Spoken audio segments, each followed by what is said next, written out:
Ryan's mother has spent months putting things in place for Ryan's transition. They have had disabled students there before. But this is uncharted territory. There are few students with Ryan's level of needs who have been able to attend university. It's a case of working out what he needs, then educating and appealing to the university for support. Just I need money, need an aid or a helper at university, transport to and from university pretty much every day. In 2005, Attitude filmed William Aitchison. He was in sixth form at Auckland Grammar in the Learning Support Unit. His parents felt he'd stayed long enough at school, but they didn't know where he would go next. He was just getting bored, and the things that they could offer there were becoming used up and therefore limited. And I think we would have seen him shrink back into his shell. Even the school recognised that it was time for William to move on. School was just a nightmare for him because there was nothing in the mainstream that interested him, and there was nothing in the mainstream that he felt comfortable with. Okay, so it's safe to cross now because he's stopped for us. And there's only so many times you can take him with his teacher aide to cross the road and do all those social and life skills. It no longer suited him. It would have been so damaging to his sense of self-worth. It was making him feel dumb. William's parents had to decide what to do next. They started their search for agencies to help. It just really seemed like we had to knock on doors and push buttons to sort of really find anything out. Very often the most useful source would be other parents that we'd speak to, and more often than not that was the way we found out about various options and got feedback on it. I would hate to think of what would happen to a person who didn't have an articulate advocate. William now catches a bus to Unitec each day. Where's the bus, Mummy? Where's the bus? A couple more minutes.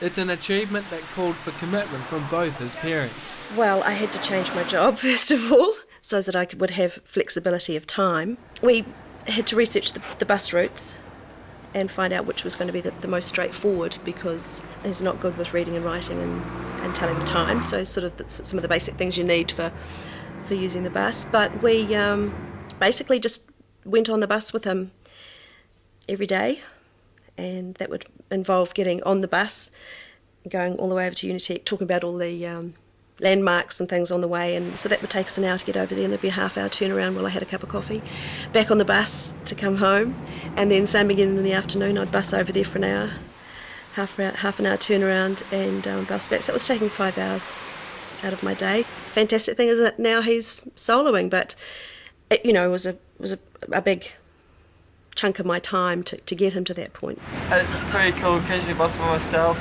You have to have an awful lot of time and energy if you're going to put in what you believe your child's worth. Attending Unitec has brought William out of his shell. He's made lots of new friends and one special friend. Her name is Rebecca, and I really like her because she's my best friend. Rebecca is a lovely friend of his. They started Unitec together at the beginning of the year, and they were catching the same bus and sit and chatter away like little sparrows. It was the perfect situation because William was a little bit braver perhaps. Rebecca, I'm following you. But she has the most incredible directional skills. You show her a route to get somewhere once and she remembers it. But he was more than happy to tootle along with her, and so he was the one that was brave enough to do it, and she was the one that was skilled enough to do it, so it worked out really well. On Tuesday nights, William heads with his dad and a mate to a driving range.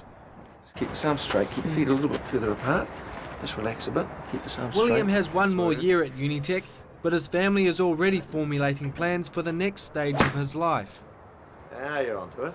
Will has made a great transition from high school to Unitec, and I'd like to think that he can make that same sort of transition from Unitec into the community and into a job of some sort, and hopefully in the sort of medium term into his own accommodation.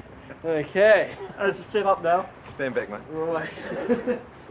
The plan is to develop a small family business that interests William. These kids are so individual that you really do have to to find exactly the right thing for them. They don't have perhaps the same ability to adapt to different things that we would in our jobs. If we were in a job that perhaps wasn't quite ideal for us, we would adapt to it in the short term, and in the long term we'd be looking for a better one. Whereas I think with these kids we really do have to nail what it is that they're good at and what they're going to enjoy. That's the one. William's parents have the ability to make things happen for their son. What worries me is hundreds of families don't know how to access support their child needs. They're either too busy working or they don't have enough time or money to chase down agencies. In the ideal world, I would like there to be a transition broker. And I don't know who'd run that. Maybe Group Special Education, maybe CCS, doesn't matter who ran it. So that a parent and the boy, I'm saying boy because we only teach boys, would go to that person.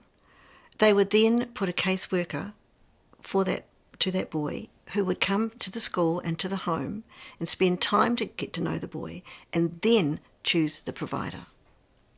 And the provider would work through the boy's passions, through his abilities, to get him a place in society. And it would work. We felt more than a little disheartened with the choice of facilities we saw. Unfortunately, many families believe they must accept what's on offer and learn to be grateful. Back to Ryan, a boy with endless potential, and a family who believe they can navigate the system. And once he was at high school, I thought, right, this is 5 years, we've got it sorted. And then he said he wanted to go to university, and it was just, here we go again. Ryan knows exactly what he wants to do. Today, he's visiting Auckland University to talk about the support available. Yeah, it's the logistics of disability, how we get around, what he can do, what he can't do, how we pay for it. And that's enough to think of at the moment. It's all a bit overwhelming sometimes. Judy and Ryan are meeting with the disability coordinators to ensure Ryan's transition flows smoothly. This environment is going to be challenging because it's not self-contained in the way that a school is. And a lot of it will have to be driven by you guys, unfortunately, just because of the number of students that we've got. You're going to have to be pretty proactive about it. Currently, the meeting that you're going was a to big below. disappointment. Sometimes it worked to get up I to that thought level. that coming to a huge place like this, they'd have answers for people like Ryan that would show us how to get around, how to access funding, carers, reader writers, everything. Basically found out that the university can't offer a lot of support themselves. They can give contacts so that we can go and find out information about funding and caregivers ourselves, but they can't actually do a lot for us. I feel like I've been kicked again, you know. I've got a child that really wants to achieve and go places, and there's no one out there helping us. Most of the families we have met have spent the best part of 20 years digging and chasing, just wanting the best for their kids. And none of them are an exception. Sadly, there are dozens of other families out there with similar stories to tell. It was good to hear the Minister's personal concerns about this issue. Being an election year, we hope a lot more attention is given to it. It's a good time for us all to lobby for change. But if you're not confident taking up issues yourself, drop us an email and we'll take a look at it for you. A second program focusing on transition will be screened in 2 weeks' time. Meanwhile, here's what's coming up next week. Powerful stuff from Prendergast. Prendergast wins it. And I must have watched that tape 100 times, seeing the 30,000 people stand in that stadium for me to hear the national anthem of New Zealand is just still sends tingles up my spine. Come on. I've been on the drive upside down for 20 minutes, half an hour. You know, been upside down, trying to get up off the ground, and he's just been standing there saying, well, hurry up, move, Christmas is coming. Remember, you can contact us and view the program at disabilitytv.com. We'll see you next week. Great to have you back. 40 episodes to go. See you later, guys.